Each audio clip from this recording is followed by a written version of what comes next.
Halo, assalamualaikum Kanari Mania. Balik lagi di channel Omes Kanari.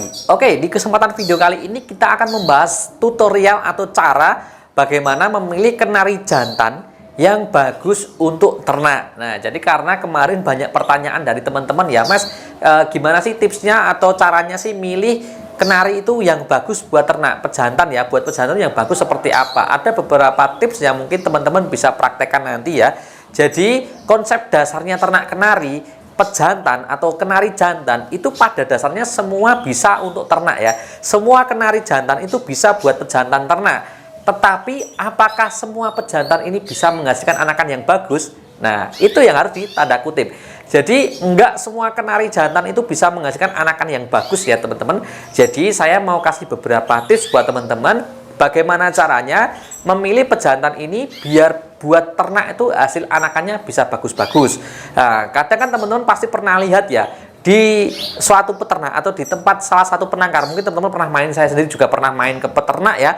Di sana tuh kita lihat pejantannya itu sebenarnya biasa aja, tapi kok anakannya bisa gede-gede ya, bisa bagus-bagus. Nah, itulah caranya buat memilih pejantan. Lalu apa saja yang perlu diperhatikan? Ini dia, kita mulai pembahasannya. Oke teman-teman, langkah yang pertama yang teman-teman harus lakukan ketika memilih pejantan untuk ternak ya. Yang pertama adalah sesuaikan konsepnya dulu ya, tentukan konsepnya dulu. Teman-teman ini mau pengen cetak kenari yang besar, mau pengen yang melengkung, atau pengen warna, atau yang lain-lain ya. Yang pasti, konsep ini didasarkan pada budget terlebih dahulu. Nah, jadi buat teman-teman yang mungkin budgetnya minim, mungkin bisa mulai dari kenari kecil dulu. Nanti saya ada saran untuk kenari kecil yang bagus. Nah, yang pasti ya, kenari itu bagus, itu tidak melulu berdasarkan size teman-teman. Jadi ada yang beranggapan kalau kenari yang bagus itu posturnya harus gede, harus jingkring, harus barong. Jadi enggak semuanya ya. Karena kalau teman-teman pengen konsep kenari cetak ya, kenari besar, pastinya kita mulai dari kenari seri F atau YS. Nah ya, tapi kalau pengen mencetak kenari yang melengkung, itu kita cari kenari SF. Nah, SF ini kan nggak gede ya. Size-nya kan cuma sekenari lokal, cuma dia posturnya melengkung. Kalau kita pengen yang bungkuk, kita mulai dari pejantan BB, Belgi Bosu. Dia bungkuk, dia kan kenarinya kecil juga. Nah, tapi kalau teman-teman pengen mulai dari yang murah-murah dulu ya, budget standar, itu saya sarankan pilihlah kenari lokal terlebih dahulu. Tetapi, nah ini tipsnya, kenari lokal pilih yang warnanya bagus. Nah, jadi gini teman-teman, konsep seperti yang saya utarakan tadi di awal ya, yang namanya konsep kita mau ternak itu kita harus punya gambaran dulu. Kita mau ternak kenari besar, yang gede postur, atau yang melengkung-melengkung, atau kalau teman-teman masih budgetnya minim pemula, itu mulailah dari kenari lokal dulu. Tetapi lokal biar mampu bersaing, biar di pasaran itu tetap laku, jadi nggak kalah sama yang postur-postur, itu mainlah kenari warna. Nah, warna yang bagus yang diminati banyak orang apa Mas? Yaitu warna kuning podang, warna panda, dan warna oranye. Pilihlah 3 warna ini teman-teman. Jadi ketika kita budgetnya cuma cukup untuk kenari lokal. Kenari lokal pejantan untuk gacor mungkin kisaran angka 250.000 sampai 350.000 atau mentok di angka 400 ribuan ya. Itu untuk kenari lokal gacor teman-teman. Dan itu siap buat pejantan. Kalau kita pengen kenari yang gede, kita pakai YS atau seri F, budget pasti minimal harus kita siap 2 juta. Begitu pula dengan kita pengen melengkung maupun bungkuk, SF sama BB itu harga juga kisaran di 2 jutaan sampai 3 juta ya teman-teman. Nah, jadi poin yang pertama itu tentukan konsepnya dulu. Pengen kenari, cetak kenari apa dulu ya? Gede, melengkung, kecil, atau yang warna. Baru kita beranjak ke tips selanjutnya. Tips yang nomor 2 atau langkah yang nomor 2 yaitu kita mulai memilih spek burung yang bagus. Nah, oke, spek burung yang bagus kalau kita bicaranya mau pingin size besar ya itu tadi ya, size kita belinya YS. Kalau yang kecil-kecil tapi melengkung-melengkung seperti SFBB atau yang lokal. Nah, itu ya. Nah, tapi itu kan gambaran secara umum. Nah, kalau sekarang lebih detailnya, kalau teman-teman pengen cari pejantan yang bagus, itu carilah yang tulangannya besar teman-teman ya. Tulangan kaki. Jadi teman-teman itu lihat tuh, kalau ke kakinya itu gede-gede, jarinya terlihat gede-gede, itu nanti anakannya bisa gede-gede teman-teman ya. Tetapi kalau teman-teman lihat tuh kakinya kecil-kecil kayak lidi ya, terlalu tipis-tipis banget tulangannya, biasanya anakannya pun nantinya juga size-nya kecil-kecil atau posturnya biasa. Kalau saya pribadi mau sharing ke teman-teman, itu pilihlah kakinya, tulangannya yang gede-gede. Nah, itu yang pertama. Kemudian pilih burung yang sudah gacor ya, sudah gacor. Karena ada pertanyaan juga, Mas, kenari saya belum gacor, tapi buat ngawin kira-kira bisa nggak ya? Jawabannya jelas tidak. Nah, sekalipun dia mau ngawin, hasilnya tetap tidak akan maksimal, teman-teman. Jadi carilah kenari yang gacor, bener-bener sudah gacor banget, atas bawah gacor banget. Kalau mau niat buat pejantan loh ya. Tapi kalau mau buat bunyi-bunyian di rumah dulu, beli yang belum gacor banget, enggak masalah. Tapi kalau kita pengennya buat ternak, biar cepat balik modal nih, nah cari yang sudah gacor dan birahi. Birahinya tandanya gimana, Mas? Ketika dengar kenari suara lain atau suara kenari betina, itu dia langsung nyari-nyari ya, langsung loncat-loncat kayak panik gelisah kayak gitu. Ketika di track sama kenari lain, dia langsung ngerek. Ngerek itu bunyi sambil sayapnya turun-turun sambil mau nabrak, kayak seakan-akan mau ngejar si kenari lain itu ya. Jadi itu ya teman-teman, tipsnya yaitu yang pertama, pilih yang tulangannya gede, tulangan kakinya gede. Kemudian postur sesuaikan dengan konsep teman tadi ya, pengennya kenari gede, melengkung, bungkuk, atau yang warna, karena itu tadi gitu nanti ada pembahasan berbeda ya. Yang pasti secara garis besarnya, secara umumnya pilih yang tulangannya besar, kemudian cari yang sudah gacor banget dan dia sudah birahi. Langkah yang ketiga yaitu pastikan fisiknya bagus atau normal ya teman-teman. Kita berbicara ini untuk pejantan. Nah, terutama pejantan ya, itu pastikan jari-jarinya normal, terutama jari belakang ya. Karena ketika kita mendapati kenari kita tuh jari belakangnya ini janoko. Janoko tuh maksudnya jari belakangnya itu dia maju ke depan kayak gini. Dia nanti ketika ngawin si betina banyak melesetnya teman-teman. Karena kan ketika kenari kawin itu si jantan kan naik di punggung betina tuh. Nah, kaki itu buat cengkraman dia biar nggak jatuh ketika proses kawin ya.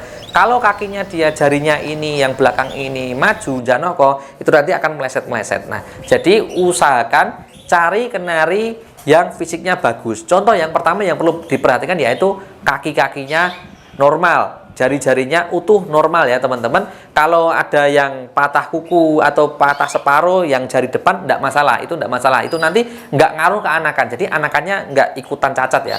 Itu enggak ngaruh. Jadi yang pasti usahakan cari yang jarinya utuh. Kemudian pilih yang bulunya rapi dan rapet. Jadi bulunya itu rapi, bersih.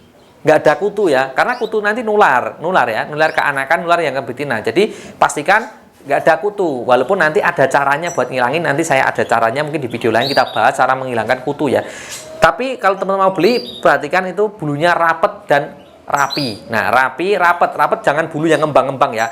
Kalau bulunya si kenari itu kayak ngembang, kayak kurang rapet, dia agak ngembang-ngembang, itu tandanya dia burung kurang sehat teman-teman. Jadi pastikan yang bulunya rapet dan rapi, kemudian yang warnanya cerah. Nah, pejantan itu cari usahakan yang warnanya cerah. Kalau teman-teman tadi yang pengen pakai kenari lokal, budgetnya minim, itu yang jantannya itu yang kuning podang, panda, orange. Sekalipun teman-teman betinanya warna hijau-hijau kayak punya saya, asalkan pejantannya warna cerah, anakannya peluangnya lebih besar untuk warna cerah. Ya walaupun tidak bisa kita prediksi secara tepat ya. Yang pasti kalau pejantannya cerah, walaupun betinanya hijau tidak masalah. Yang penting jantannya cerah terlebih dahulu ya teman-teman. Itu ya tips yang ketiga, yaitu pastikan fisiknya bagus, terutama bagian jari-jari kaki utuh ya. Karena kalau kaki, terutama jari belakang, kalau dia cacat nanti akan meleset-meleset. Pilih yang bulunya rapi dan rapet, fisiknya bagus, paruhnya normal, tidak ada cacat. Kemudian matanya juga tidak ada yang katarak ya. Nah, katarak itu tandanya di bola mata yang hitam, itu tengahnya ada titik putih-putih. Nah, itu tandanya katarak. Kalau katarak nanti susah, karena dia nggak bisa melihat dengan jelas. Nanti dia nggak bisa kawin, teman-teman. Jadi pastikan itu ya, fisiknya bagus, bulu rapi, rapet, matanya normal, nggak ada yang katarak. Kemudian warnanya warna yang cerah. Tips yang selanjutnya atau yang keempat, pilih burung yang masih muda teman-teman ya. Jadi kisaran usia antara 8 bulan sampai 1 tahunan itu masih bagus banget buat ternak. Jadi usia-usia segitu tuh masih usia produktif ya. Jadi hormonnya masih bagus, dan biasanya di usia segitu juga birahinya masih kenceng-kencengnya ya. Birahinya masih tinggi banget. Jadi ketika buat kawin, buat ternak, itu peluang anakannya itu lebih besar teman-teman. Jadi intinya peluang anakannya jadi itu lebih besar dibandingkan burung yang tua. Nah, caranya gimana Mas? Kalau kita pengen tahu usianya muda, yang pasti yang pertama usahakan cari burung yang ada ringnya. Nah, kalau ada ring, ada gelangnya, itu kita bisa cross check ke peternaknya. Kita cari nama ringnya, misal Omes Kanari, peternak siapa? Oh, peternaknya Mas Omes. Nah, katakanlah itu nanti kita bisa cross check. Mas mau tanya ring kenari ini nomor sekian itu silangan apa dan usianya kisaran berapa bulan. Nah, seperti itu ya. Nah, kemudian kalau kita belinya ndak ada ringnya gimana? Bisa kita lihat dari sisiknya. Nah, kaki kenari itu kan ada sisiknya, terutama sampai jari-jari ya. Kalau kenari sudah mulai bersisik, sisiknya udah tebel banget ya, udah kayak banyak sisik kayak gini, saling numpuk sisiknya. Itu biasanya sudah usia di atas 1 tahun. Biasanya udah mungkin 2 tahun lebih ya. Kalau masih usia di bawah 1 tahun atau mungkin masih di bawah 2 tahun, biasanya sisiknya itu masih pendek-pendek teman-teman. Jadi hanya masih rata gitu ya. Walaupun ada sapnya tapi masih agak rata. Tapi kalau yang udah tua itu biasanya sampai lancip-lancip kayak gitu, bahkan sampai di ujung jari sampai lancip-lancip kayak gitu sisiknya ya. Kalau masih muda biasanya dia cuma agak ada garis-garisnya, enggak masalah. Itu biasanya usia masih di bawah 2 tahun. Nah, kenapa harus di bawah itu Mas ya? Seperti saya jelaskan tadi, kalau usia masih muda itu peluang kita ternaknya juga masih panjang. Jadi kalau kita beli kenari usia 8 bulan sampai 1 tahun, kita mau pelihara dia sampai usia 4 tahun itu masih enak ya, masih bisa. Nah, terus pertanyaannya, apakah kenari kalau udah di atas 2 tahun, apakah memang sudah jelek Mas? Enggak. Jadi usia kenari produktif itu bisa sampai usia 3 tahun sampai 4 tahun teman-teman, tergantung kondisi burung dan perawatan kita juga ya. Jadi kita harus rutin kasih vitamin, terus kemudian kasih sayuran kayak gitu, tetap bisa produktif. Nah, tetapi kalau teman-teman mau beli buat rencana ternak, itu memang saya sarankan baiknya kan cari yang masih muda. Jadi biar peluang ngisinya juga bagus, kemudian di jangka waktunya kita tuh juga bisa lebih panjang. Beda kalau kita beli yang usia sudah 3 tahun atau 4 tahun, paling kan kita pakai setahun udah besoknya udah kurang produktif lagi ya. Dan yang namanya burung yang sudah berumur itu kan masa produksinya atau hormonnya juga pastinya sudah berkurang teman-teman. Jadi tips yang keempat ini, pastikan cari burung yang masih muda. Oke teman-teman, itu tadi ya 4 tips singkat dari saya ketika teman-teman mau belajar ternak, memilih kenari jantan yang bagus buat ternak. Nah, mungkin dari apa yang saya sampaikan tadi, kalau masih belum jelas atau terlalu cepat dalam saya menyampaikan, silakan nanti dikoreksi, atau kalau ada pertanyaan silakan masukkan di kolom komentar ya teman-teman ya. Nah, selain dari hal yang kita bahas tadi, 4 tips tadi, ada sebenarnya tips lagi seperti pemilihan postur kenari. Nah, kalau postur kenari sesuaikan dengan selera ya. Jadi karena postur itu konsepnya beda, jadi misal kenari teman-teman pengen cari yang postur besar. Postur besar itu saran saya cari yang kepalanya barong, kepalanya gede pokoknya, bulunya itu sampai hampir menutup mata, kemudian posturnya kayak wortel terbalik ya. Jadi gede, panjang kayak gitu, kakinya tegap. Nah, itu yang bagus. Kalau teman-teman pengen cari yang melengkung-melengkung, itu carinya SF. Beli SF atau keturunan SF itu yang posturnya kecil, melengkung, ekornya membentuk huruf C. Ya, C lah, C gini. Pokoknya membentuk melengkung gitu. Kalau teman-teman pengen cari yang bungkuk atau pengen nyetak-nyetak yang bungkuk, posturnya itu cari kondisi burungnya itu yang lehernya itu membungkuk membentuk huruf atau angka 7. Nah, angka 7 gini ya. Pokoknya kepalanya sampai bungkuk angka 7 itu yang bagus.